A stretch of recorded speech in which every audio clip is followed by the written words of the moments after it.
Oh, Shannon is froze. Can't hear you. Can't hear you. Can't hear you. Can't hear you. I can see you. Can't hear you.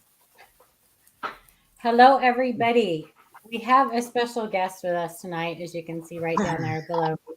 He's just a pair of hands. One You want hand. both? There you go. Pair of hands. Michael Kittle Rare Coins. You guys know him. You love him. You tolerate him. How is everybody? How is this is the last Monday of the month, huh? Crazy. It is. March is already gone. Did you Seems like it just started. Did you just do your drawing today? No. No, not until the last of the month. No. Last day of the month. Well, we usually just do it the morning, do the both videos at once. So it's still a chance to get in the free monthly coin giveaway. Right, you guys, there's still a chance. Get over to Michael Kittle Rare Coins. There's always a free coin giveaway. And that's a 5-gram bar, gold. 5 grams of gold. So get over there and make a comment on his video. He does random comment picker. I never get picked. There's still a chance. There's still a chance. There's still a chance. Oh, wait a minute. What do I got this here for? Hold on. I don't know, but I don't have that sticker. I was going to tell you that. Yeah. I got a whole. I can send you a whole pack of them. Okay. Well, a whole bunch of different ones. I only need one. I have a bunch of yours, but I don't think I have that one. Anyway, welcome everybody. There's Amanda. There's your sister. There's now Amanda. That's Michael Kittle's sister. Of course, Kittle's sister. Next your name. Thanks for coming, Amanda. And say hi to everybody. Let me go. I'm going to go way back up in chat here. Coin Curious, right under Michael Kittle. Indigo and Demon, Frostbite. Welcome, Frostbite. How's that video coming along? I challenged him to do a video. He's been doing kind of a series on educational videos. He's doing a fantastic job. Next one's going to be on errors versus varieties. Daniel Baker. How's it going? What? Sean's on vacation. Sean's on vacation. Sean is on vacation. So we won't be disturbing him. He might pop in. Sometimes he pops in and says hi on the chat. So Stray Man, Junk, Snoopy Doo. How's it going? Dennis, I cannot ever say his last name. So Dooble Bees. Dooble Bee? I don't know. Dennis, how's it going? Gringo, I said hi to you already, Xander. Welcome everybody. Reap What You Sow. Dirty Waters, Making Minnesota, Patrick, Scott Holiday. Thank you. Steven got his book. We are going to be doing a giveaway tonight at the end of the show for a ANA membership. And we have some Joe Cronin's Mint Errors to Die For books, but I think we're going to be giving one away when we get to 5,000. And then we're going to give one away when we're at the Tulsa, Oklahoma Coin Show. Yep. So keep an eye on that. Thank you so much, Stephen. Anyway, Michael, what's going on with you? Anything new? No, I was just looking. You guys are getting real close to 5,000 too. Congratulations. That's awesome. Mm-hmm. And definitely thank you, Stephen Parker, to see you supporting live coin Q&A just about every week there. So yes, very generous, does. And they do appreciate that for sure.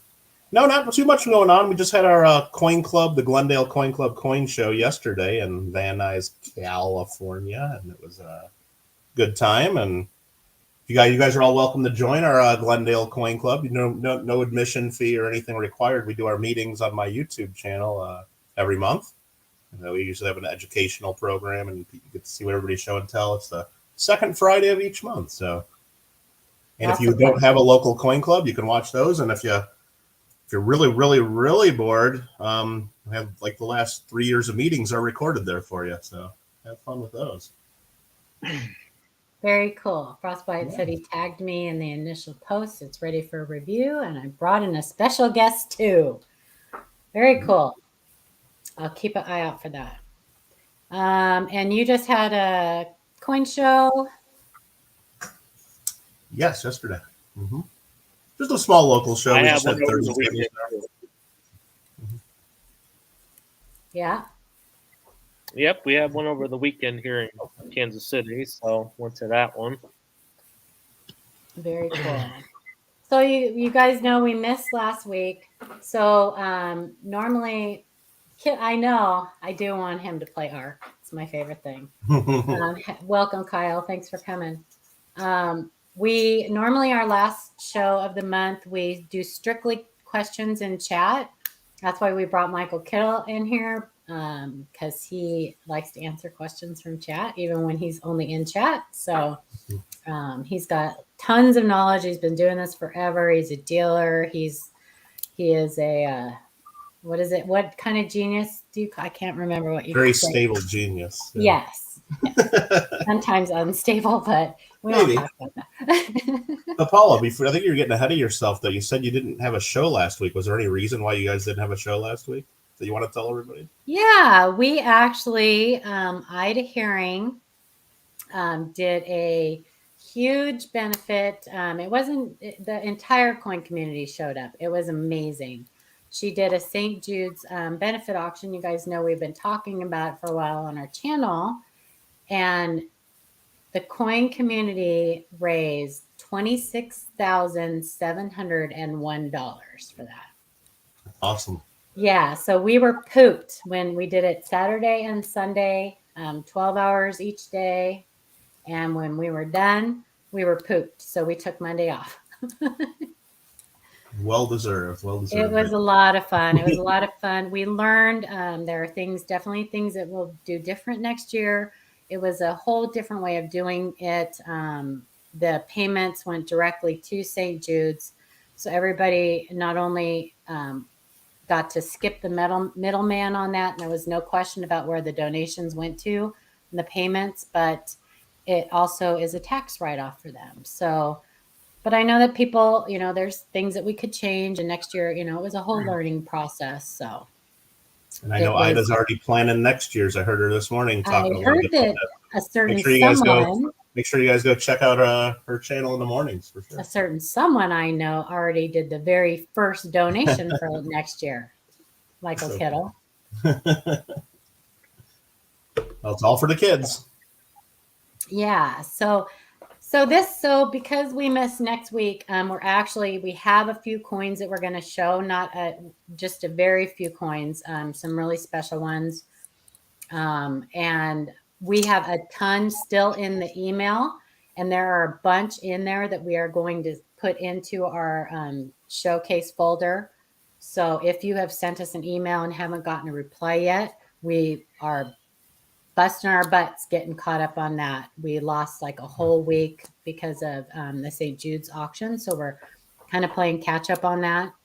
But we do want to feature a couple coins tonight, but we will still take your questions at the end. So make sure to hang on to those until after we're done reviewing these few coins, and then we'll get to your questions. So, all right. So we're just going to jump right in. Unless Adam, do you have any announcements or anything like that before we get started? Not that I can think of. No. Okay. Well, if you think of anything, you guys think of anything, we'll just go through these few coins real quick, and then we'll get to your questions. All right. So I actually added, StreamYards has a new thing, and I made a whole new layout. Look at that. So that is our new layout for our email. Livecoin Q&A, March 27, 2023. We're just going to get to these real quick and go through them. I can start this one. Shannon's hopefully coming back. We're just going to get to these real quick. Does it work? It works. Yes. I hear you. Yay. I had to restart my whole computer and everything. Welcome, everybody. I'm sorry. That's all I can say. There was too much Pokemon in the memory of it. I bet there was. I hear that. There was way too much Pokemon. That's toxic. Yes, it's toxic. All right. 1935D Buffalo Nickel RPM. from Morgan G. Hi, all. I was hoping you could help with this 1935D Buffalo nickel. I can't tell if it is just damage or if it's an RPM. The closest I could find is the WRPM 003, but that one is a D over D over D. I don't see evidence of more than one secondary mint mark unless this later dye stage or many years of circulation have obscured it. And that's the full coin. Not a bad looking coin. Not a great looking coin. Hey, Stephen. I am going to pull this up. That's a good idea, Mind Tab. Maybe RPM listings, because I don't know this one. 30, what was it? 35D. 35D. It's west, right? West or northwest, I think. Yes, but do we have a better picture of this, I wonder? There it is. Yeah. Boy, that sure looks like damage to me. Does it really? Mm-hmm. Yeah. It's tough to tell when they're really circulated, though. It is tough to tell. I don't think even if this was one that it would even, I don't know if they And I would think even- if what we're seeing that he thinks might be an underlying deed was a repunchment mark, everyone would know this. It would be so obvious in the higher grades. And I don't remember seeing that. I don't think this matches anything. I don't think so either. And it looks like it got hit and that the metal is pushed.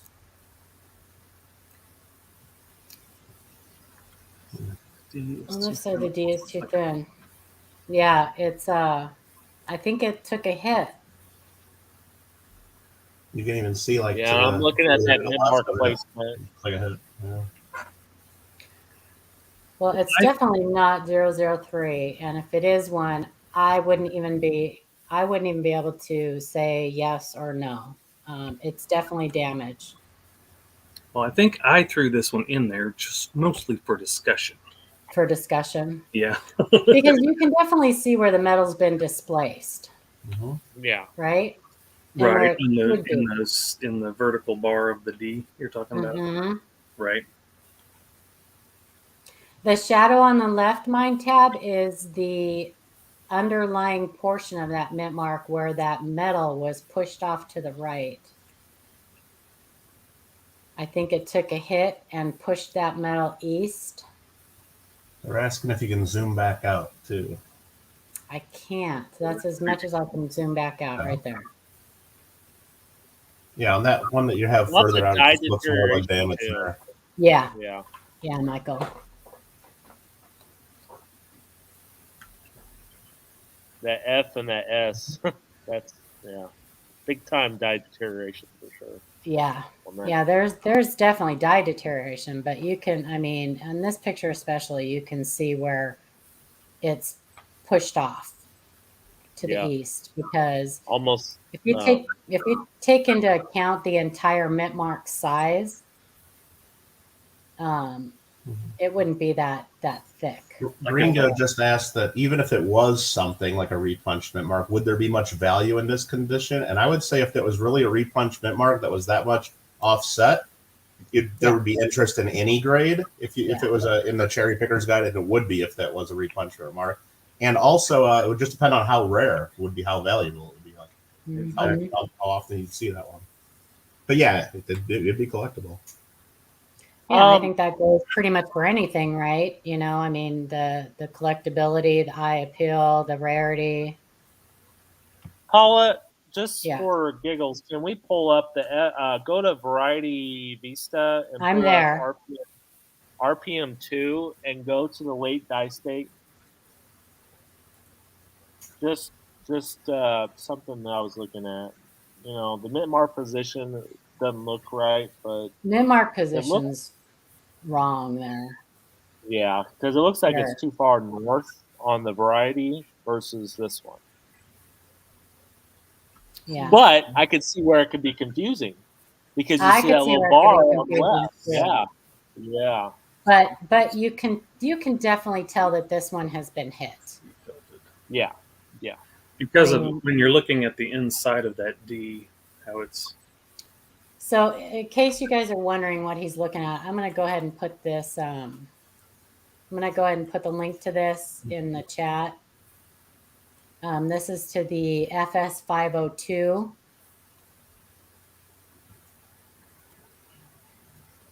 But if you look at stage A, I mean, it's completely, the mint mark position is completely different. And it's, Yeah.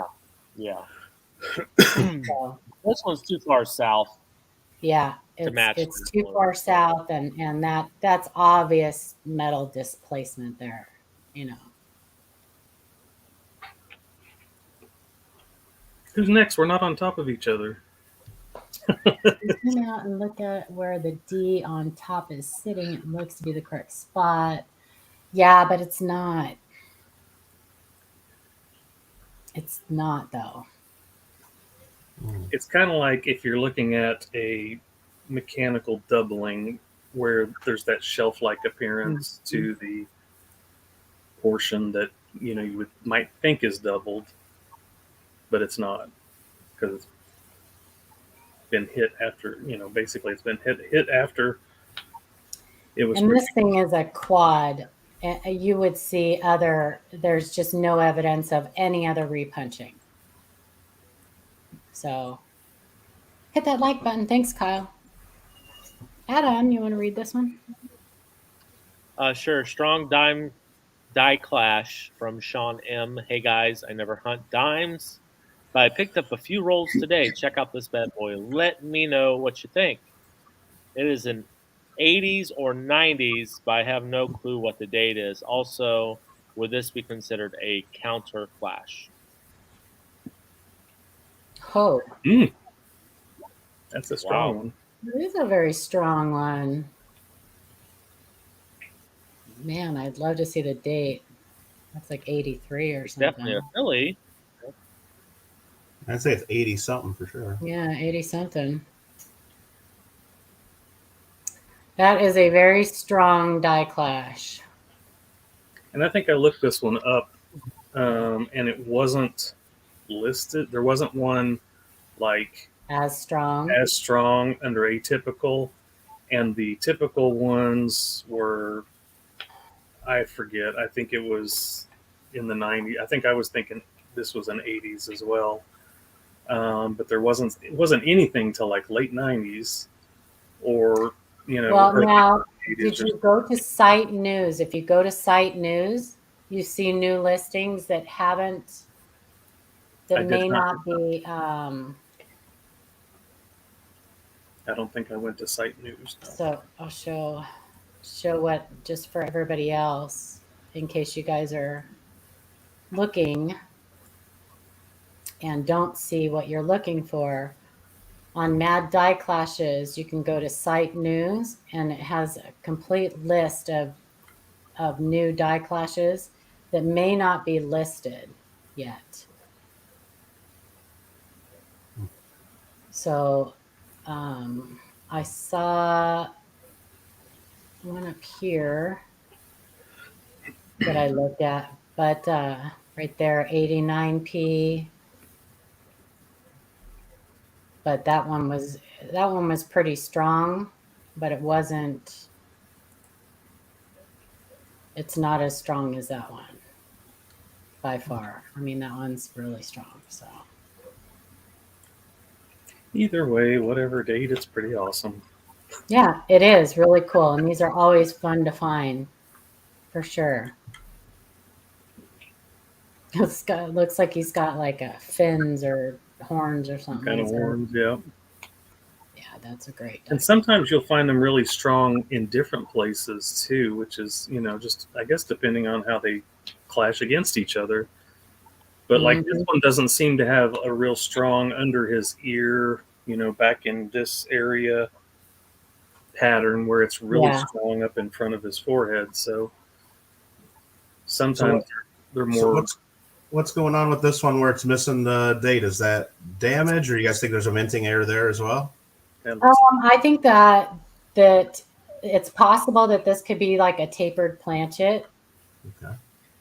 It's got, it's got that look of a tapered planchet, and it's got the weakness up on the other side too, on the reverse. Of America, yeah, right there where the F is. So I would probably have this person weigh that, because it's possible that could be because it's also, you can see where the rim is like just not there in that area. Yeah. Not struck up. So that would be, this is what a tapered planchet would look like. So that's a great question. I'm glad you brought that up. It doesn't have anything to do with the clash. It's a separate, completely separate thing. Yeah. But that's a great question. You can't have two errors on one coin. Yeah, and then unless the overlay is a little bit off, it almost looks like the clash there on the reverse is a little bit, up to the northwest a little bit, where everything lines up. Mm-hmm. Doesn't match up. Yeah, it's kind of offset a little bit. Yeah. Mm-hmm. Yeah. It's offset. It's cool. The reverse side is dated 2019. What? The overlay is. Oh, yeah, that's the overlay. Don't pay attention to that. That's Right. just the overlay that Amanda used. Yeah, that doesn't have anything to do with it. So, yeah, we probably could get back to the viewer and have them weigh that. Look at what Snoopy Doo said. He's had luck putting a piece of tissue paper over and gently rubbing a pencil head on it to reveal the date. Yeah, maybe. That's an interesting thought. It might work if it's not all obliterated there. Don't use a NICA date on it, though. Well, that would work if the date was there to start with. Right. If it's not there at all during the strike because of a tapered planchet or something like that, that's not going to work. Right. Right. Well, we also have here a partially plated penny, ? From Diggin' Dave. Hey guys, at first I thought this was a damage or possible acid dip, but I also watched one of Sean's videos and this coin looks to be very clean. Just wanting to get your opinion. Thanks. So there was a little bit of, I think, discussion and disagreement on this one. I'm going to point out my observations on this coin. I see plating blisters. I see evidence of a plating disturbance, especially on the obverse. You're not going to get that on a unplated set. Mm-hmm. No, they typically you see because you're going to get the zinc planchet, and zinc planchets usually have kind of like striations to them. Yeah. And so just to be clear, Paul, I mean, I'm a little bit confused. So I'm thinking maybe some others are. When we're talking about plated, all these are zinc, and then they're plated in a thin layer of copper. That's what we're talking about, right? The copper plating. We're not talking about another layer of plating on top of that someone might have done post-mint. Correct. So, yes, I mean, it's exactly. okay because not like the steel. You can plate a copper-plated zinc scent with something else on top of that. And yes, that's almost what this looks like. Yeah, it's to me. I mean, just that alone tells me that at some point this coin was plated. You see these sometimes too. People will rub them, and they can rub. I mean, all kinds of things can cause the copper plating to be gone. And even if you look down on his vest, it's kind of science experiment that people do. Yeah, they do it with not electrolysis. What am I thinking? Anyway, they do it in school. They do it in school. Most of the time you see these, it's removed by like some kind of acid, and that's really easy to spot. Right, because it'll be pitted and everything else. I can't imagine any way this would come out of the mint like that. No. Well, and like I said, just with like the you can see where it was plated at some point, and it's got that like the plating blister look, you know. Yeah. Electrostatic. Oh, here it is. It's called electroplating. It's called electroplating. Yeah. When a copper bar and a nickel coin are connected to a battery and placed in salt solution to complete an electrical circuit, the electricity from the battery removes the copper from the surface of the copper bar and deposits it onto the surface of the nickel. So, possible. Now you can get partially plated cents like this, and that will, you know, be just plated around the perimeter of the coin, because like if two planchets are stuck together during the plating process. But it has I'm going to pull up a picture of a true let's see, partial plated. Let you guys show you. Let's see. This is okay. This is a good one. These are actually photos from Joe Cronin. So let me show you guys. So mine tab, that silver looking color, that would be the zinc, is what we're talking about. Now you can see the difference in these. See the striations I was talking about? That's what the zinc planchets look like before they're plated. And they actually have a lot of luster to them and stuff. So that's a true partially plated Lincoln cent. And there is absolutely no like plating blisters or anything like that. Because the plating blisters are caused by the plating. They are caused by the plating. By having gas underneath the plating that's put on the planchet. Yeah. So, I mean. And when she's talking about plating blisters, look like, I think under Liberty or around 87, looks. Yeah, all on the bust, the little bubbles. Those little bitty bubbles just all over it. That's what she's talking about. Like an orange peel effect. Yeah, orange peel. So, I don't think that this is.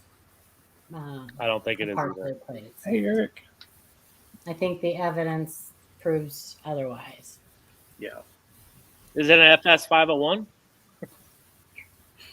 What? 8070. It's a nice. Oh, FS no, it wasn't. I looked. And I'm sure he did too. That's okay, funny. Shannon. I did one. Or is it Adam? Oh, Adam. Oh, well, I guess I'll go. Okay. Well, Rare 2001 state. We'll let Michael do the next one. Rare 2001 state quarter error from Shannon G. New coin collector here. What type of error would this be? By comparing the designs to normal quarters, I figured out it's a 2001 Vermont state quarter. The weight is 5.65 grams. How rare and valuable is this? Thank you. Oh. Wow. Yeah. That one got greasy. Greasy. It did. It got very greasy. So for reference, what should it have weighed? He said 5.65. Isn't it 5.7? Yeah, I think it's within tolerance. Okay. Yeah. So I'm going to ask the chat. What is the biggest indication here that this is a struck through grease as opposed to like a weak strike? I want the chat to tell us how we know that this is struck through grease and not a weak strike. What's the first thing that you look at that goes, okay? I know somebody in the chat's going to know this. Oh, there we go. Indigon got it right there. Full rim. Exactly. Full struck rim.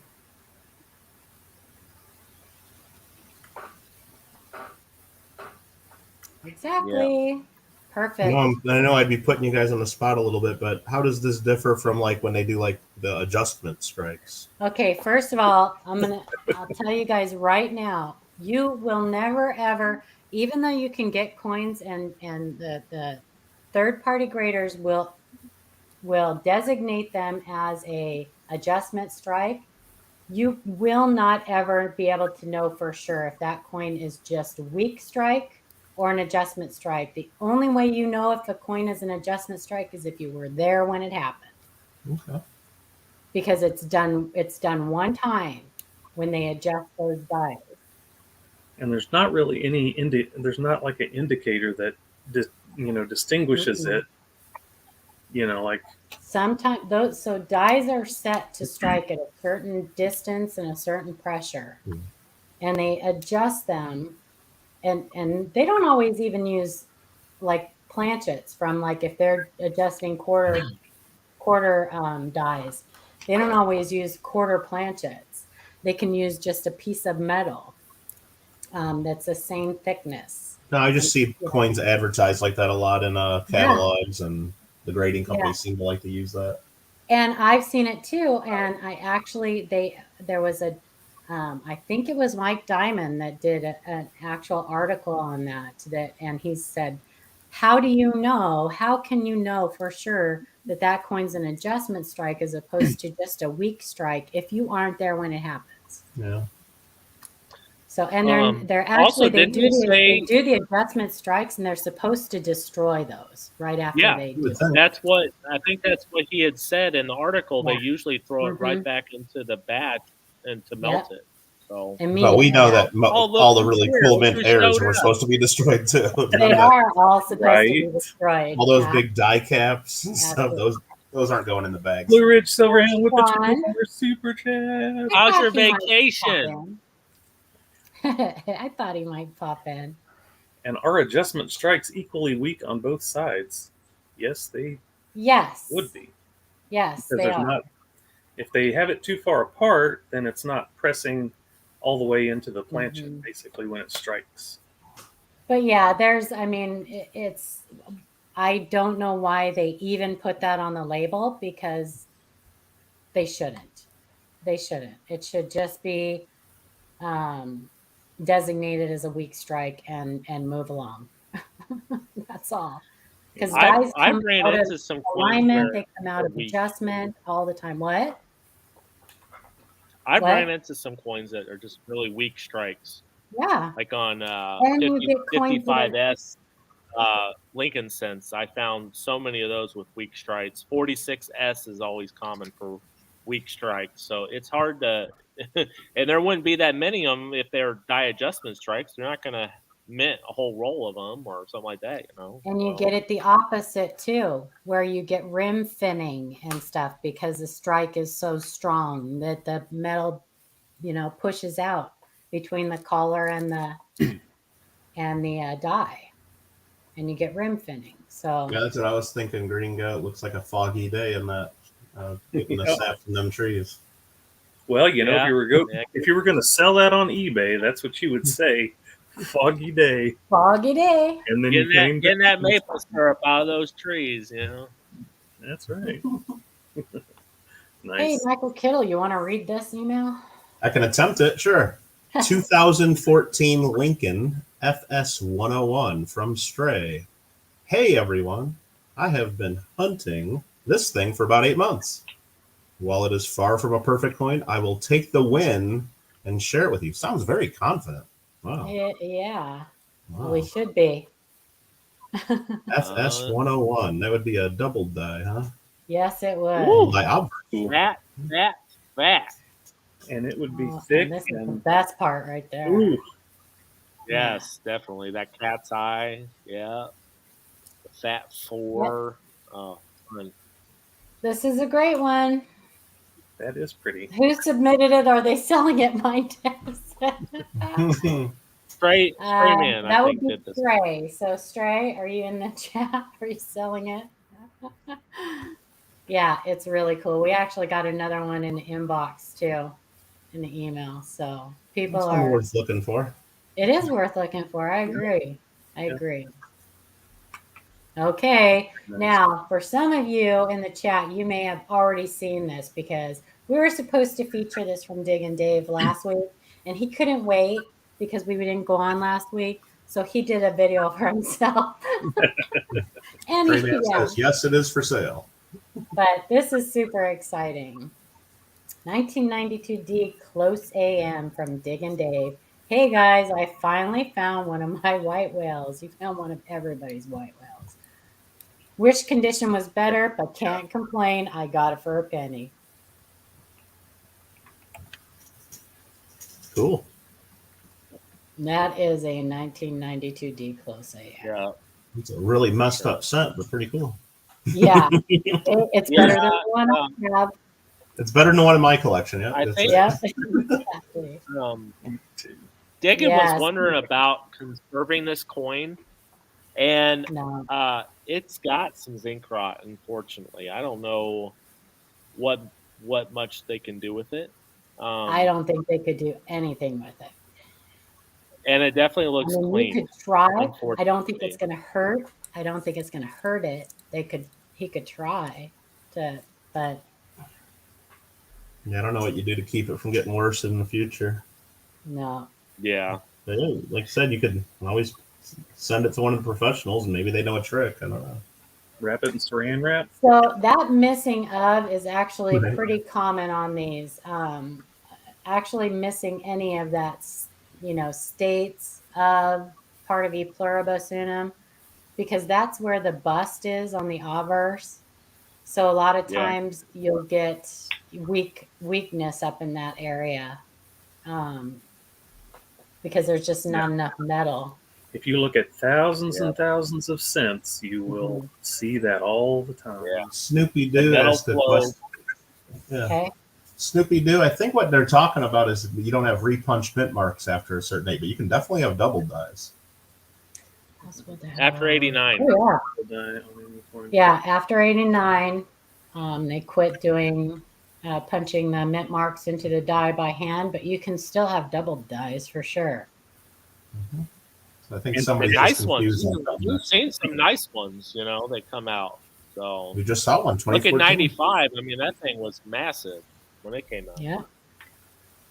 So He did put experts in quotations, so Joey K, on this coin here, I mean, it would get details. It's got environmental damage, but because it's the zinc rot, a lot of grading companies probably won't even put it in a holder because 5 years from now it might be worse, or 10 years, or however long, and it's actively reacting, I believe. yeah, Yeah. I agree. It might not put it in the holder at all. However, you can try. can Not buy your saying you own shouldn't stuff. try. Yeah. right. Emacs probably would do it, and they have Emacs would do conservation it. as well, so Yeah. you might want to say, do what you can on this and get it into a holder Yeah. with whatever you want to But put on the here's label. the thing: if you hold on to it, it might be gone by the time 10 years down the road or something. It might Yeah. Right. If this was my coin, I would probably send it to Annex. I wouldn't bother with conservation. I would get it in a holder. I'd love it for about a month, and I'd sell it. Right. exactly. That's what I would Paula. do. It's You'll exactly get- what I do. was thinking. Yeah. You'll get a I lot would more take money lots of than you will. pictures, and I would brag about it all over the place and get lots of evidence that it was once mine, and then I would sell it. Yeah. Probably to GreatCollections. Just take your clout and then get rid of it. Yeah. And then go find another. And go find another. Right. Exactly. Well, you know what? With his luck, he probably will. Yeah. He finds all kinds Yeah, it of does have some interesting color, mine tab. There's a little color going on there too. It probably got washed. Yeah, It might I have. think It that's probably probably went what through the caused the laundry a toning few too. times. Yeah, I Mhm. agree. I think that's probably what kind of caused that. All And that kinds of could also- chemistry going on. that could throw that What that Kittle? rod in All there. kinds of chemistry going on there. All kinds of chemistry. Who knows where that coin's been? If somebody knew it was a 1992 D close AM, who knows what they might have done with it before they, just saying. They loved it. My precious. But yeah, definitely get it attributed and holder. Well, we already attributed. We know it is, but Right. get it in the holder Absolutely. and sell it. 1970S. Yeah, 1970S, DDO and DDR from Jason S. Hey, I watch your show often and wanted you to check out one of my coins. My question is, what is the true value of something like this? I've seen so many different values. Also, where should I sell it to get the best value? 70 yes. Is this the one I'm thinking it is? It is I think it is, yes, but it's not a DDR. It's definitely a definitely DDO. the DDO. Wow. Wow. Sweet. Yeah, that's the big one. Is this the big dog? This is the big dog, right? Yeah. This is the FS 101. Yes. Very nice. This one is actually a little bit scarcer than the 69S, believe it or not. This Have a is good night, very Steven. hard, yeah. Night, Steven. Night, Steven. Thank you so much for coming. I hope you enjoy your book, my friend. God bless you too, my friend. Yeah, this one. This one I would definitely get attributed in a slab for sure. You know what? I want to look this one up real quick. Do you guys have photos of why they thought it was a DDR and why it's not? There should be the pictures. We don't have any close-ups of the reverse, but there isn't one that matches. Okay. So. But if it matches the FS 101, then that's what it is, right? Yeah. Well, it's a DDO. Right. Yeah. So let's look up. Yeah. But unless they change the dies out, and this is some new discovery, Right.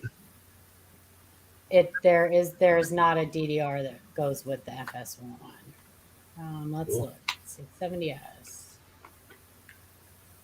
70S large date, double die obverse. Brown. Let's look at brown. So in AU55, it's a $900. This is now I'm going by PCGS. This is an already graded coin, and this is just PCGS's pricing. 53, 815. There's only 3 in 55. 58, there's 9. It's $1,000. XF 40, 650, 45, 6. So it's a valuable. This is one you would grade for sure. I mean, the value is definitely there for sure. And you go to PCGS because that's where if you're selling it. If you're selling it. Yeah, send us close-ups, Jason, for sure. I know I did zoom in on this and did not see any hub doubling, but if you disagree, send us close-ups for sure. I mean, if you know, there are new discoveries found all the time, but I did not see any hub doubling. The dies fail and they have to replace one of them, and it does happen. Yep. So, Bink Nation, you're asking, what do you mean when you say get this one attributed? So, we're talking about sending this to a grading company who will do the same thing that we're doing and look at it and attribute it and verify that it is what it is, and then they will put it on the slab. So that way, there's no question. If you do want to sell it in the future or something, it's on that slab. It has been attributed as the correct DDO kind of thing. And I don't know if there's been counterfeits on this one or not, but it's possible. So you got to understand that too. Yeah, that's real. It's just to kind of give you that. Yeah. I mean, that one's real, but I'm just saying, we got. That's why you send it to PCGS or a company like that, because then you don't have to question it, and you don't have to question whether it's the right variety. And I saw, I think it was Chuck that posted the other day, and I think it was a 59D. It was a common date sent that was a counterfeit. Really? So they counterfeit anything. They will counterfeit sometimes. Yeah. So Bink Nation, no, it would be graded as well. They would grade it and they would attribute it. You could, if you just wanted an attribution, a lot of times you can do that yourself. We just did it. You did it, right? Yeah. So it's, match it's been the die markers with the known dies, and that's the best way to know if you have that variety. Yeah, that's what it is. You send the coin in for grading. That gives you the numerical grade like XF 45, there's another fee you pay on top of that, variety attribution, where they'll look up in the book and put the FS 101. Really, it should just be called, there should be two services. There should be variety confirmation, because when you're sending it in, you already know what it is. But if you didn't know what it was and you saw the doubling, then you could still send it in and they would put the right number on it. Right. Annex does that. Like, you could have them research the variety for you if you don't know which one it is, and that's a little bit more expensive. Or you can have them verify the variety that you have. Yeah. Mm-hmm. And Annex will attribute anything. They'll put anything on a label. They put, and actually it was ICG I saw that put double EC on the Bessie Coleman quarters. They attributed the double EC for the Bessie Coleman machine double, incused machine doubling. Wow. Yeah. Okay. ICG did. So apparently they will attribute anything too. So, but PCGS pretty much sticks to like Cherry Picker's Guide, Newcomb varieties, BAMs, things like that. Variety Plus, they have their own stuff that they'll do too on NGC. Like they'll do the high D on the 75D, but PCGS won't. Even though technically it's FS 101, they still won't do it. They did it for Fred Weinberg, but they won't do it for you. Yeah, I would say if you're keeping this coin for your collection, send it to ANAX, just get it holdered and attributed that way. But if you're selling it, PCGS. PCGS, yeah. And if you're selling it, you don't have an account with PCGS and all that, the auction company might be able to do that. I'll handle all that for you. Right. The grading, I mean. Yeah. So NGC is always updating their website too. So keep an eye on new varieties that they're recognizing. I found one the other day. It's actually a Bugs Bunny on a Roosevelt dime. So it's interesting. I have one of those in my book. They're actually listed at FS 401. So it's possible that it's going to be in the next Cherry Picker's Guide. So. That's crazy. Because I have one.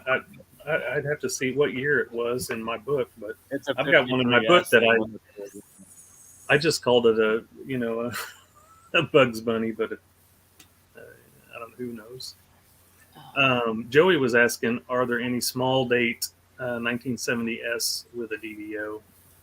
Yes. Or 1970s? Yes. Or 70S. Yeah. I believe proofs, since right, they have some proofs that have double dies on them. Yeah. They have large date over small, or small date over large date, and large date over small date. I think. Yes, they do. Yep. And also, is there any DDO and DDR on the same coin from the 1970s half dollars? That's what I'm looking for. Well, okay, so I'm just going to give you Variety Vista's.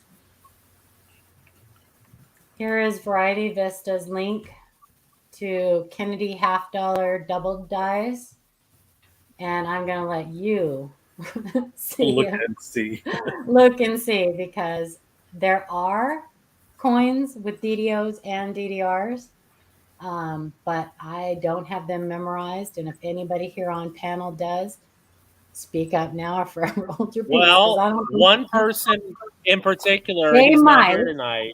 Shay might. Shay might. Yeah. Yes, yeah. Shay might have them. Very familiar. Shay has a lot of the Kennedy half dollar stuff.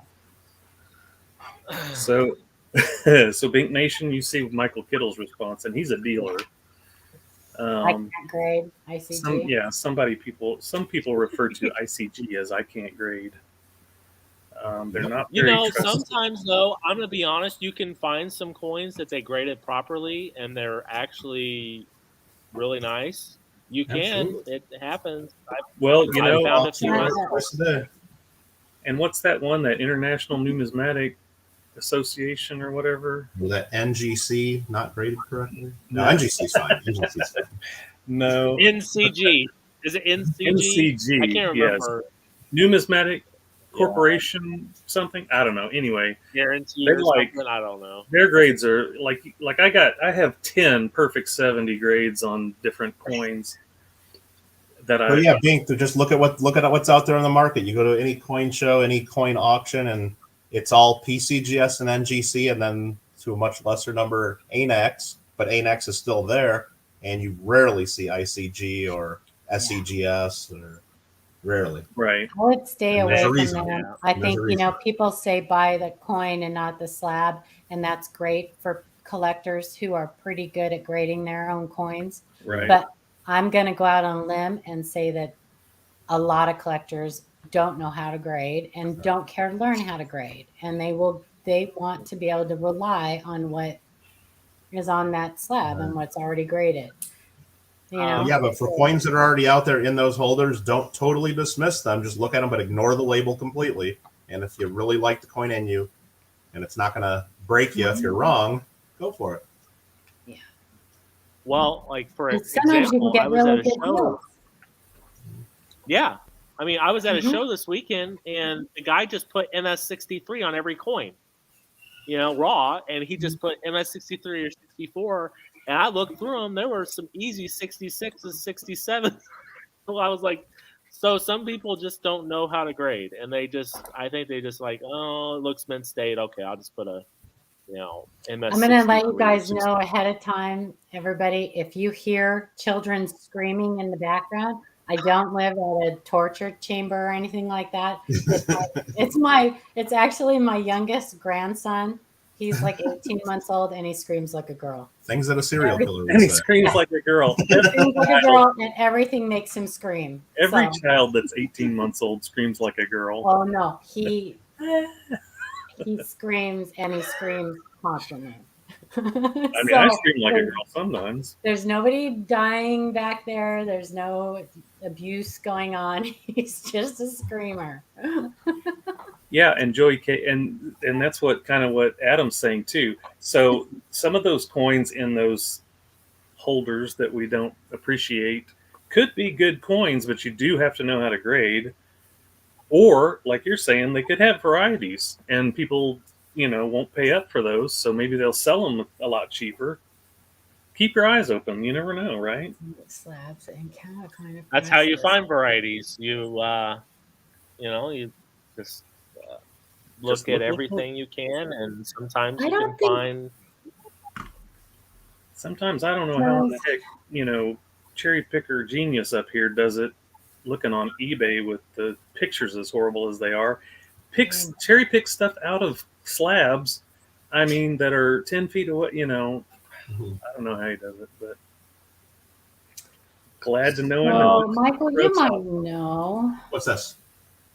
Annex doesn't have like a price guide, right? No, I don't think ANAX has a price guide. I mean, PCGS and NGC do. There's other price guides out there like Gray Sheet and use completed auction results. There's lots of ways to find out values of coins. But even then, I mean, you can have the price guides are just one little piece of information. You can have 5 different Morgan dollars all graded MS65, and they can have 5 different retail prices. I mean, it's not an exact science, and it's just a guide at the end of the day. But sometimes what I do is I average.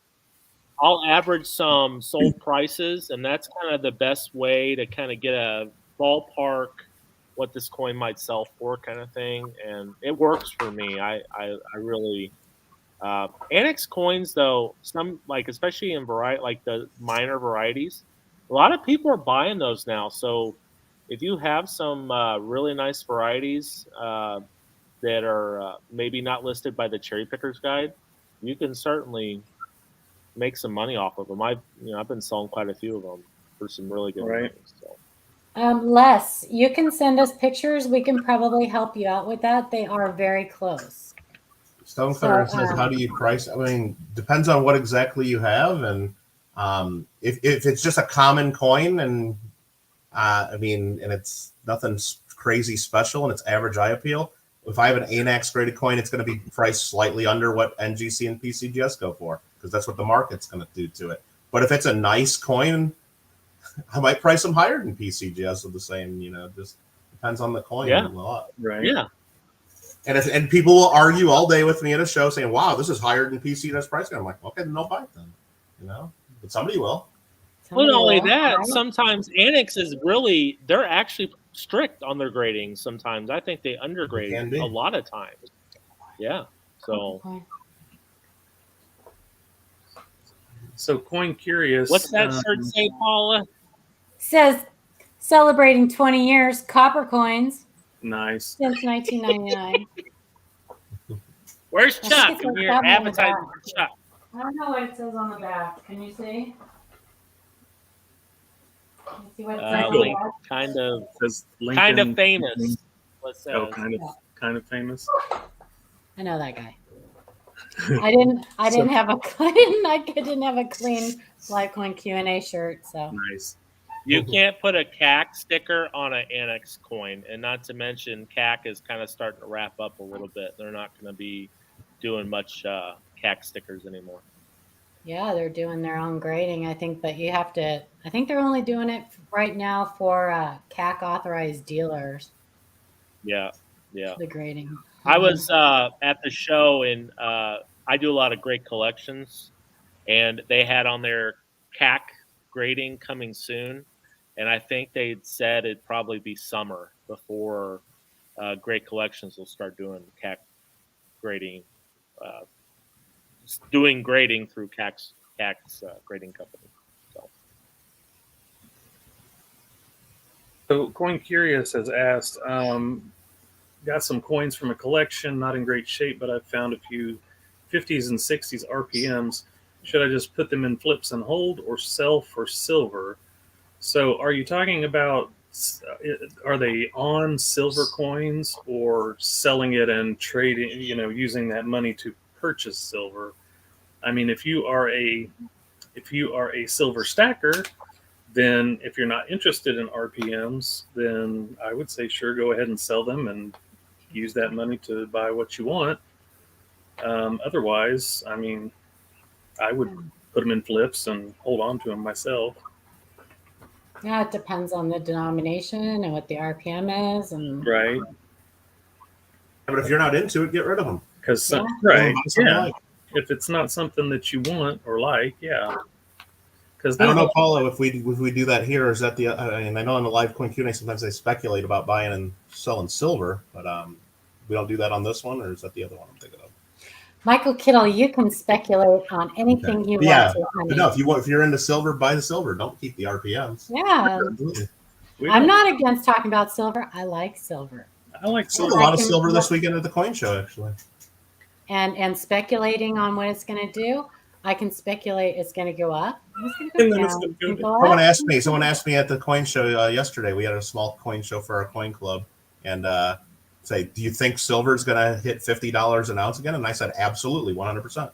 That was my answer. When? I didn't tell them when, but it absolutely will. I guarantee everyone here, silver will hit $50 an ounce again.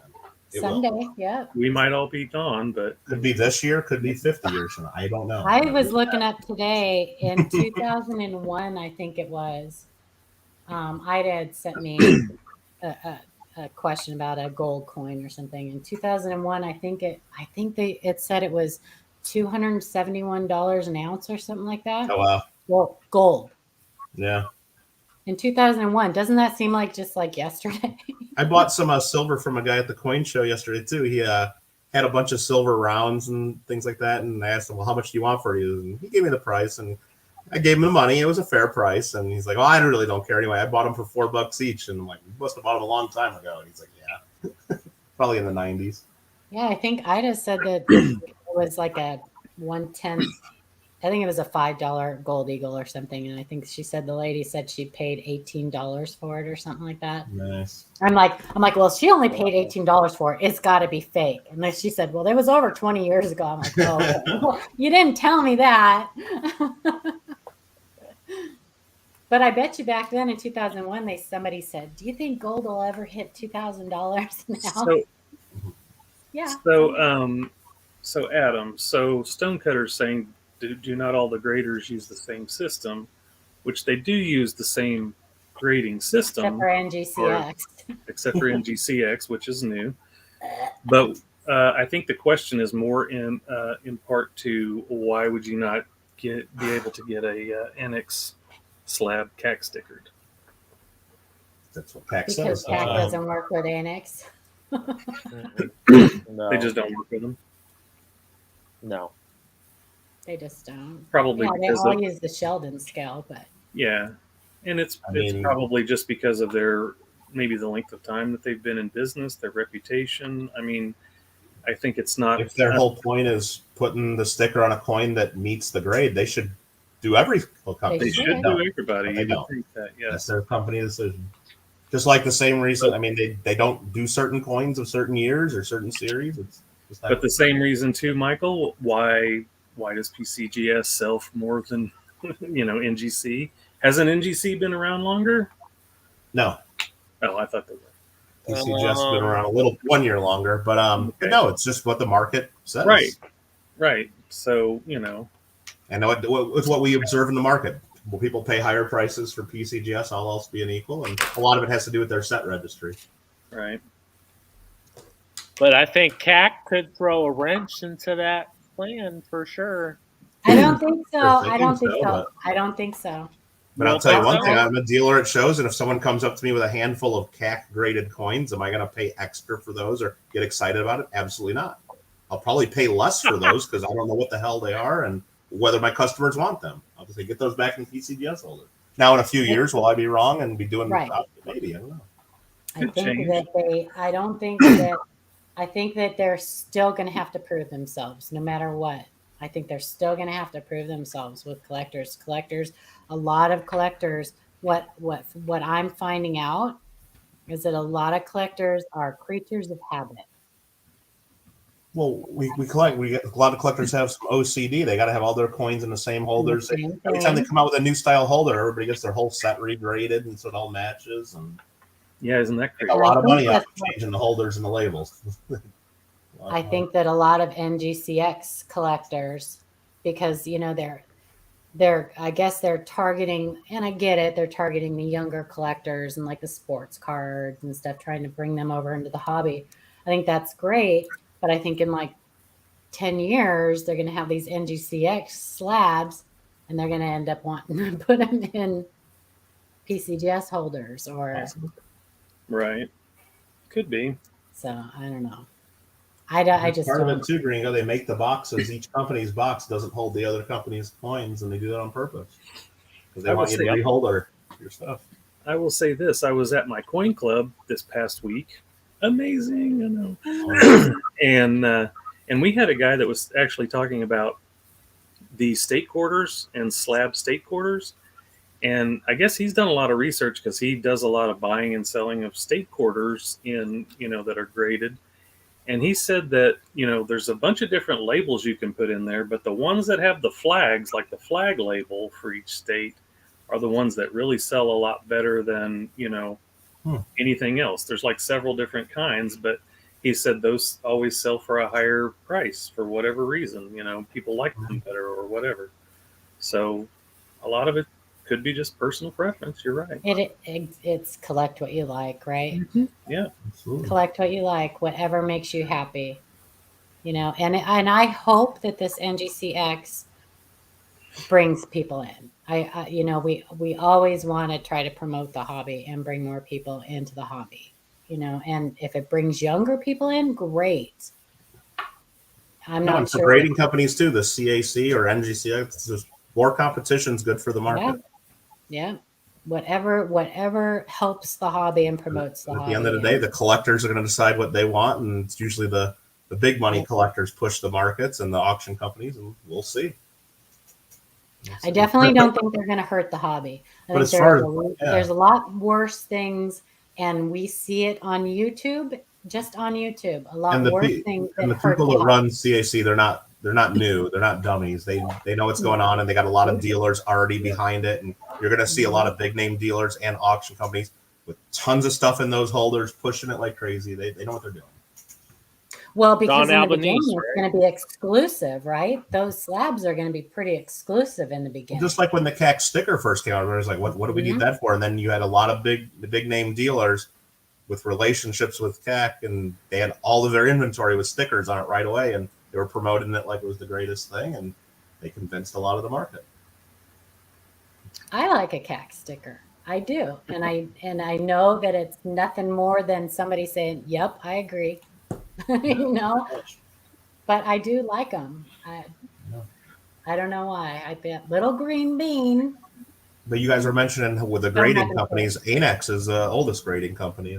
Yeah, ANEX is. Right, because I've got that those pictures I sent to you, that paper grading. And even before that, they would. It was like, I think it started in like 72 or something, or 74. Or, they got some really old certificates. They're all like kind of handwritten and like on weird, like the mimeograph paper and this weird. Didn't if anybody's older than 72, Koneka before it was Koneka, when it was NECA, Con and NECA. Nice. Didn't they have like a grading company too? Wasn't there? There's Amanda. There's Amanda. Indigon mentions that the 70-point grading scale has never been intuitive, will always be a hurdle to new credit. That's not true. It has not always. The whole reason it was a 70-point scale was that it was intuitive, and it was about pricing large sense. You got to read Penny Whimsy. That's where it came from. I have it right there. So, right back where I see it. But what it was, basically, just in short, in case you guys don't know, is there was a set price for a coin that would grade 1. And if you had one that graded 30, the price of that coin would be 30 times the price of it in 1. If your coin was graded 45, it'd be 45 times the price in 1. And it was all about pricing coins. And for large cents at that time in early 1960s when they wrote that book, that worked for pricing those coins. Yep. And that's how it came about. This is all about it. If the price of a perfect coin was 100 times the price of a 1, it would have been a 100-point scale, but it was 70 times. That's interesting. And this is a great book. If you're interested, if you really want to learn about it, Penny Whimsy is a great book. It's worth the investment. So Cody had a question. Where can I send 2023 error coins for attributions? So you don't send error coins in for attribution. You send them in for examination. And where would you'd have to I would send them to, first of all, I would send them to us. Go to Koneka. Well, you can send them to us. We can look at them. We can definitely tell you what type of error it is, if it's an error, if it's just damage. You can also post, you can join the Koneka forum and post your coins in there. Most error coins, there's not like a site where they catalog them. There's not a cataloging system for them because most of them are just one-offs, one of a kind. So, and most of them are understood to be what they are from just looking at them. Just looking at them. As far as that goes. Let's see. So Daniel asked our greatest collector. Always unique. It's Penny Whimsy by William Sheldon. That's where the Sheldon scale comes from. Is that an ANEX holder folder? Old paper grade? Folder? Oh, nice. Yeah, that's awesome. In case anyone wanted to know what the old ANEX certificates look like. And these aren't the oldest ones. This is just an older one. This one was graded they came in just flips, right? With the little paper. Yeah, and they would actually, well, in the 70s, it'd be kind of in a flip, and there'd be like a paper, and then you would have a print. You'd actually have a photo that got developed somewhere to send you. So Daniel's asking the age-old question of machine doubling versus doubled dies. He's researched info, and I'm still confused. Conflicting results. Looks like lookalikes classified as both? Question mark. Can we beat this turnip one more time? Thank you. I'm not sure exactly what the question is. You can have both. You can have both. You can have both, yes. You can have hub doubling and machine doubling on the same coin. There's actually a 69S doubled die with machine doubling. And it's pretty cool looking. I'm going to put I might. It just closed me down? No, okay. But what is the main... If you're asking us to explain it better, Ken Peavy has a great video on it. And that video is shortened into what I just posted in the chat. So you can go take a look at that, and maybe that Frostbite Coins, who was in the chat, he did a great video on incused machine doubling. But Ken Peavy has Kittle. What's the Morgan? Kyle wants to know what your Morgan was. Oh, it's a common date. It's a 81S and MS65/65. They used to grade the obverse and reverse separately. MD coins can be cool, can be very cool. But I'm going to tell you, if you look at enough coins yourself, you will find them. So I see people buying them and it drives me batty. I just think that there are so many other things that you could spend your money on, because if you go through one box of Lincoln Cents, you're going to find at least 10 examples of machine doubling, at least 10. And that's just looking at one side of the coin. let's see. What type of coin would you send to CAC, Michael Kittle? Any Me coin. personally, none. None. But I know, but I know if you're going to an auction and if the coin worth, let's say, over $1,000, and you're going to sell it in a major auction, and you probably send it to CAC first, because if it gets a sticker, then it adds in a few extra potential buyers. It does not necessarily make the coin sell for more. It makes it a little more liquid, though. It brings in buyers there's some buyers out there that only buy coins with stickers on them. But a nice coin is going to sell for nice money, whether it has a sticker or not. But it's hard to prove that, because, the nice coins have stickers a lot, and it's hard to prove. There is machine. But for me, I don't have anything. I'm not totally against the company. It's just when I get coins in for inventory, and my whole point of buying the coin is then to later resell it. I'm not going to send it to New Jersey, wait several weeks or a couple months or whatever it takes, pay registered mail back and forth, pay them to put a sticker on it, and it's extra expense and extra time that I'm not dealing with, unless a customer specifically asks me to do that before they buy it. Wiles put a good point in there. Wexler's site has a great section called Worthless Doubling. If you go there and read that, it is very good. B12Y5E is asking, is there machine tripling? Yes. Sure, why not? Yes, there is. And there's machine doubling where you can have several, or not several, but a couple different types of machine doubling. There are different types of machine doubling. There are several different types of strike doubling. There's slide doubling, there's push doubling. So there's several different. But if you go to Wexler's, I'm going to tell everybody that you should go to Wexler's site. And when you go there, on the left-hand side, there's a little table of contents. Read every single section from top to bottom. Yeah. It's a great, go to error-ref.com. That's it. And just click on different types of errors and stuff and read about stuff. The first thing you should do, though, always, that you guys will hear me tell you over and over, is learn the minting process. Learn the minting process. Study that, backwards and forwards, and really, really pay attention to it. That'd be a fun series of videos for the live coin Q&A to make. It would be a very fun series of videos for Michael Kilver Coins to make too. Maybe. On the live coin Q&A. Did I just get myself a job here? Look, one of these days we're going to put you to work. Did not know about having both. That helps greatly. Yes, absolutely. Yeah. Because we have a website also, you guys, that we have a great section on our website that has informational sites.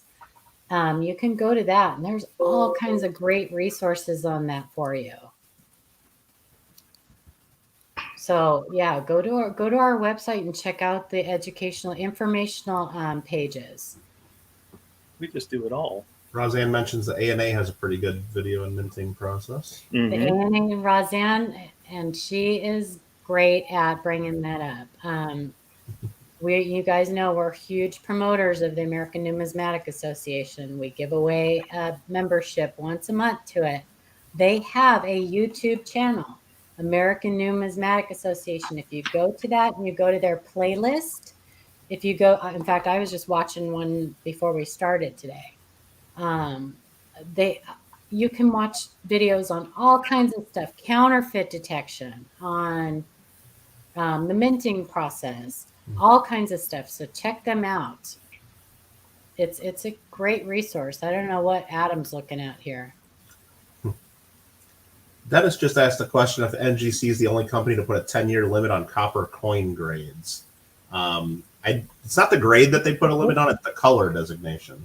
And PCGS, I believe, has limited their guarantee as well on that. What'd you do? I was going to talk about it. Okay. Well, you didn't tell me. I just, like, what are you doing there? Okay. So when people ask, can you still find, new varieties out there, right? Well, 57 Denver is not known for this. Die clash. A booger. A booger. Yep. It's a booger. A booger variety. So the booger nose. I'll be sending that in to, I don't know who I should send it to. Maybe Ken Potter. No. Who would you send it to? I would put it in the Kaneka forum. Really? Okay. Maybe I'll do that. Yep, for sure. Yeah. And see if Jason will look at it. Does he do Franklin's? Yes. Okay. All right. Just thought I'd share that with everybody. I thought that was cool. And for those of you that are laughing, it actually technically is called a booger variety, a booger nose variety. Yeah. That is the official name for that. It's a booger nose. If they would put that on the slab, that'd be pretty cool. They do. I haven't seen that on some. They do? They put it on, well... On 8X, maybe? I don't know if I've seen it on PCGS. 52D is a booger clash. They'll put that one. It's a booger clash. So Joey asked, why do we suppose the 2019-2020 quarters with DDOs are so undervalued? I'm assuming, are you meaning the W quarters or just in general? Because hang on a second, I'm going to show them something. Because maybe it's how nice the coins are. I guess they do. There put it that. is. Yep. I haven't seen that one. I guess I need to read my cherry pickers guide more. So And just these- you guys could These all are go very- out and these try are to find a pricey booger. ones, too. Now I got to get one of those for one of my, just to do one of my little videos on it. Adam likes to pick the boogers. They also have two goiter varieties. They have goiter do. varieties. Is that going to be the title of the video? Picking boogers? Picking boogers. That's That'd my be Q&A. great. Yeah, it's pretty funny. I know. I got the Hot Lips one, Gringo. I got that one. Hot lips, yeah. Collecting So- boogers. That's a nice Morgan. I love that variety. They are Yeah, pretty cool. I do too. I really like that hot lips too. That's a cool double die. So any thoughts on 2019, 2020? I'm sorry, what was the Maybe. question? I got distracted by the booger. Why are those quarter DDOs undervalued? Because you're picking the fly poop out of the pepper. The P. Okay, so P mint, Philly mint. So if it's the little bitty ones like the double deers and stuff, those class 9s, they're there's not a minor. lot of them that are. I mean, there's no cherry picker's guide. Class 9 They're variety. minor and they seem like they're common. You know? I mean, some of us love them, Yeah. but Look. Yeah. I mean, I saw another question here that was good. Let's see. What about the Iraq veterans said, what about the 2014 CC Silver Morgan dollar private issue? Light or not so much? I don't know. 2014 CC Morgan dollar? Like Private silver issue. private issue, like bullion round? Depends on who made it, I guess. Because was there a The Mint didn't make one in No. 2014. Could be something done at the Nevada Museum there at the old Carson City Mint, or it could be just some private issue. Or, no, no, not familiar with that one. Chief Stacker, yes, it is. The booger is the same as the Bugs Bunny. It's it's the same clash, just in a different area. It's part of that eagle on the reverse still, I think. Let's see. Yeah, I don't know. I have a seeded CC $50 from the Carson City Mint, but it's just a copy. It's just a token, really, a silver token. Hey, Emil, good to see you. C. Valor is asking, can you tell me the difference between proof and proof-like, specifically with the 75 Roosevelt dime? Well, proof is a special, they do special preparation on the dies and the planchet. It's a special strike. Yes. Proof-like is just a really, really early die strike, I think, on a regular die, like a really good die strike. An early die strike. What would you say, Kittle? Chime in here. That proof is specially made for a collector. They prepared a planchet, and it's struck usually at higher pressure or multiple strikes. And proof-like is just an effect that you'd have on a normal coin made for circulation, either on a fresh die that they had just polished. So it has that look of a proof coin, but it's not a proof coin. It just means that the fields are pretty reflective, and there's contrast between the fields and the devices, and it has the look of a proof coin. So and usually you tell the difference if you're looking at like a 1975. You're going to tell the difference because the 75 proofs would have an S mint mark, and the proof-like ones would not. It'd be either a P or a D, and unless you have that 75 with the no S, then you're going to get confused, and that's maybe what you're talking about. That because there's probably someone out there that has a proof-like 75, and they might be trying to sell it as a 75 no S, and there could be some confusion there, I guess.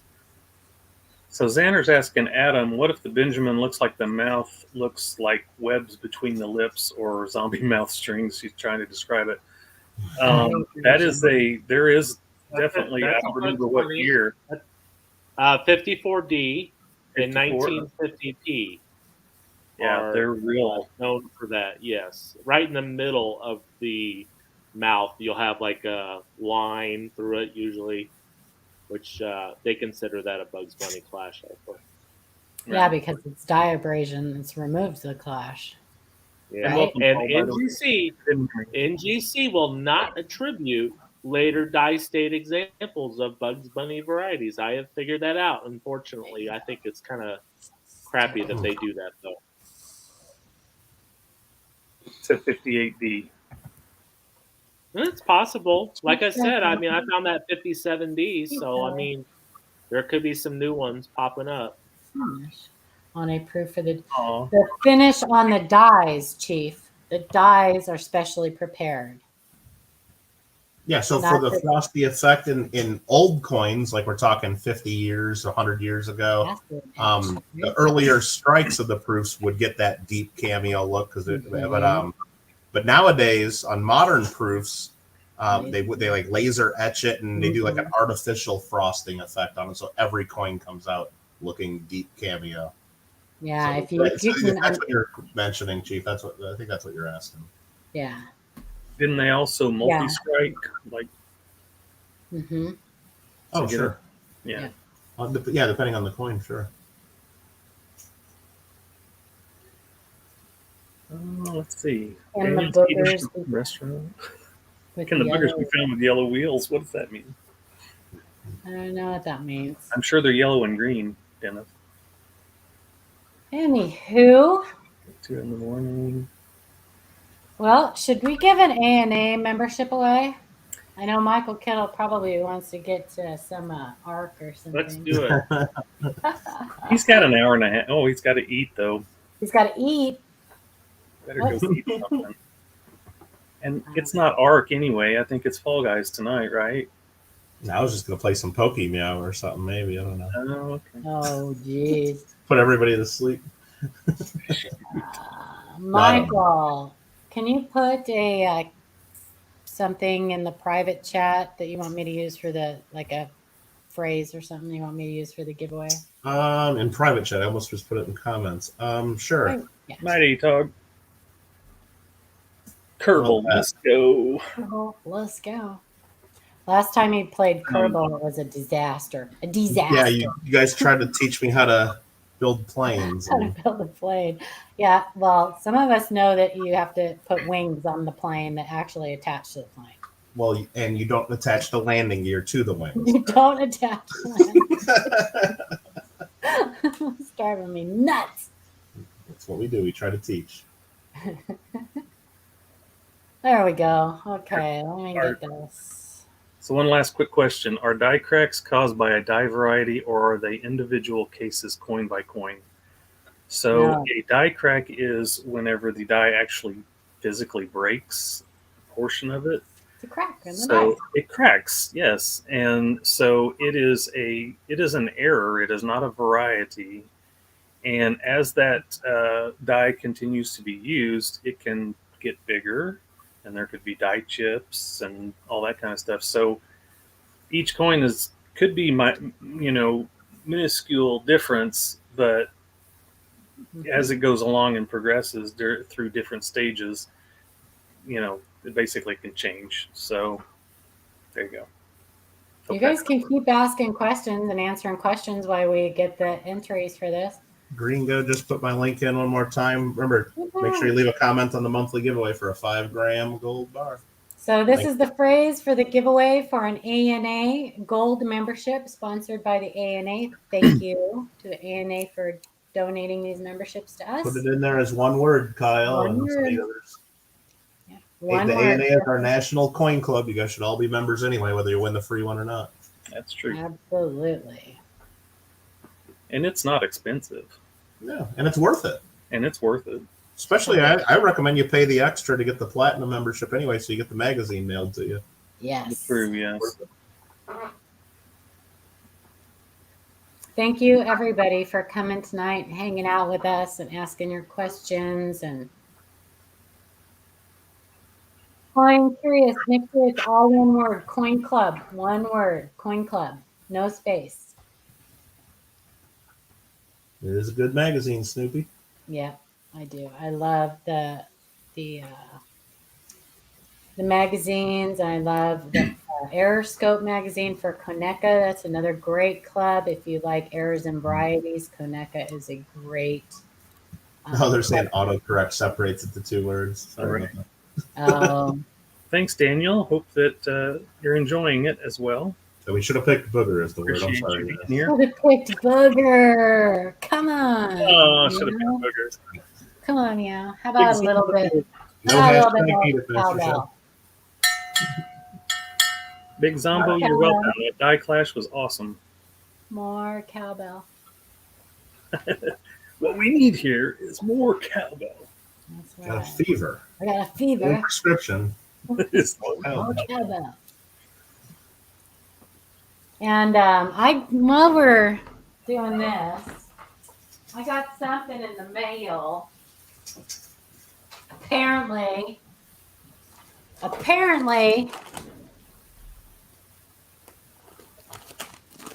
I'm supposed to wear this thing. Wow. Apparently. Anybody in chat know anything about this? Inflatable costume. Yeah, I know about it. You're going to wear that while you're curling Silver Seeker's hair. I am going to wear this at the Tulsa Coin Club end of June. The Michael Phil is not going to. I mean, it's almost worth going if you're going to be wearing that there. And I'm going to be curling Silver Seeker's hair while I'm wearing that. Apparently. Oh. Apparently. And this will be broadcast on the live coin Q&A? It will be broadcast probably on a lot of places. Probably on a lot of channels. All at the This had everything to do with the St. Jude's benefit auction. So, mullet unicorn. Yeah, I know, Indigon. No, I did not. So real quickly, Snoopy Doo asked me if he had sent me an email. So they had the Vegas show this weekend. Yes. And there was a viewer that a live coin Q&A viewer, which might be viewing right now, I don't know, but he went to up to Snoopy Doo's table. You know, he's got his whole 2013B thing laid out, and said that he watched us. He actually brought a pair of matched 2013Bs, which was actually, if I understand correctly, was the first pair that Snoopy Doo sold on Heritage. Nice. So he had purchased, and he had like the new this guy that came up to him is like super interested in the 2013B whole issue and everything, and just really getting into it. It loves that. So it was just that it's really great to have that connection, and have everything come to fruition like that. I guess it was pretty cool. Nice. Very cool. All right, let's draw this. We got 64 comments. Good luck, everybody. Good luck. Good luck, everybody. Gringo, I think he does have some hair. It might just be thin, but It's it'll thin. curl. It'll curl. You're a gem. Congratulations. Congrats, Jen. Enjoy your AMA membership. Congratulations. Make sure you send us an email to info@livecoinqa.com with your YouTube name, your real name, and your shipping information. And Adam will get y'all hooked up with that. Congratulations. She's always on Sean's whatnot. I got my coin from him too today. I missed his last whatnot auction. Or not coin. I didn't get a coin this time. I got 5. I got 5 little silver thingies. 5 little silver thingies. But I did get my giveaway win from I got my giveaway win from the Susan G. Not Susan J. St. Jude. Susan G. That was the last 3 years. St. Jude's. Look what I won. Ooh. I won a gold coin. Nice. Rigged. Gold, man. I got a whatnot coin. Yeah, you did. What is that? Oh, that's from the coin show. Whatnot was there, right? Yeah, they were giving these away if you downloaded their app. But, I was kind of bummed that I didn't win that NGCX. Yeah, I was kind of bummed I couldn't just keep it or sell it on eBay or something. Sample slab. But Ball Box is coming up with a series too. We'll see pretty soon what's going to be in those boxes. So, Dennis, thank you. Thank you so much.